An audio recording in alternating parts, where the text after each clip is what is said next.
Here with me now to discuss is Kevin Fulton, an Army veteran, lawyer, and the vice chairman of the Republican Party of Harris County, Texas. So, Kevin, when we look at what the RNC did, it looked like there was a big focus on law and order. That's really what they were trying to convey for a lot of it, saying you won't be safe in Joe Biden's America.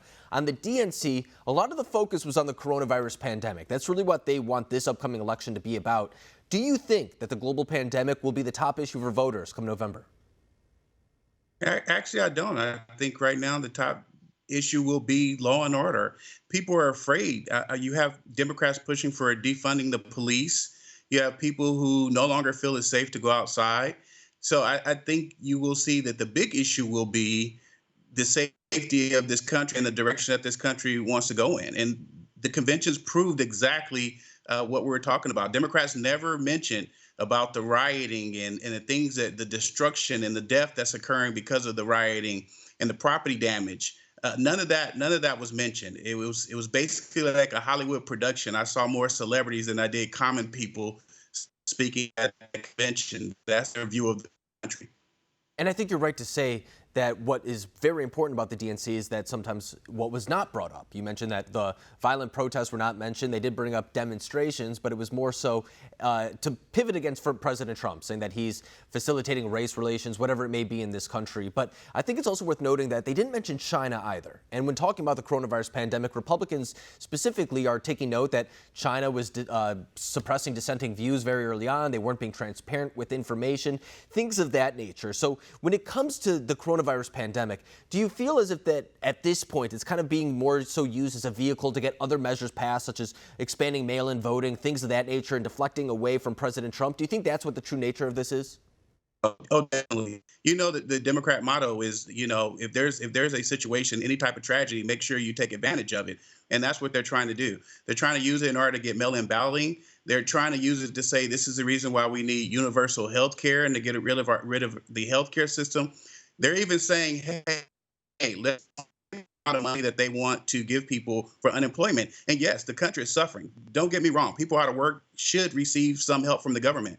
But they were pitching amounts so that people were paid more than they were actually paid while they were working. And to me, the sole goal of that is to put into place, their version of socialism, where people are staying at home and they're receiving money from the government, or is pushing wages so high that business can't operate. So they're using the coronavirus, they're using COVID-19 specifically to implement some of their long-held socialist beliefs, and they think this is the perfect opportunity to do that. What I enjoy is they can no longer pretend to be moderate. They can no longer pretend in states like Texas that there's a moderate wing of the Democrat Party. There's not. There is now a socialist wing of the Democrat Party. They call themselves progressive, which is not progressive. Socialism is not progressive anywhere in this world.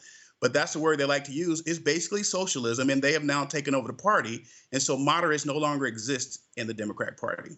And you bring up the stimulus package that right now, or the relief package, whatever people are calling it now at this point, that is currently being held up in Congress. And it's a little bit of a double-edged sword for Democrats, because they either have to facilitate Republicans in getting that legislation through, therefore stimulating the economy, or they have to be the bad guys that looks at the American people and says, you know what, we're not going to give you more funding right now. Maybe we'll revisit this after the election, something of that nature. Do you think that that is a double-edged sword for Democrats, where it's essentially lose-lose no matter what path they do decide to go down?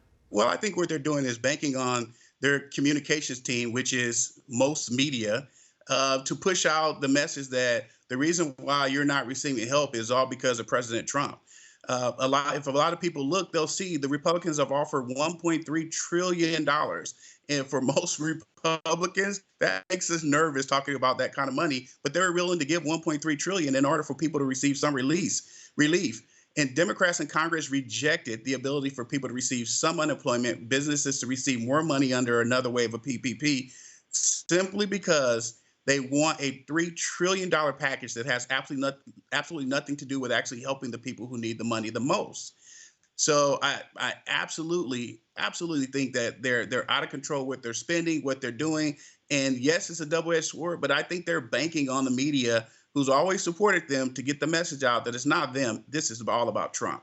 I think you're right. And I think we're going to see from the Republican Party over the next coming weeks, if not months, what their argument is when it comes to this. They're going to make the argument that during a pandemic like this, an unprecedented crisis, there is a role for government, but distinguishing what they're trying to do from what Democrats are doing, because right now the administration does want to get those loans out. They are fighting for Congress to come back and get that relief out to a lot of people, but they're going to pivot and say, whereas that's their strategy, Democrats are looking to shut down churches, prevent you going to work, things of that nature. So I really see that being the divide that's going to take place over the coming weeks when we talk about the coronavirus pandemic. But Kevin Fulton, I appreciate you coming on, breaking down this topic and how it plays into the 2020 race. Thank you.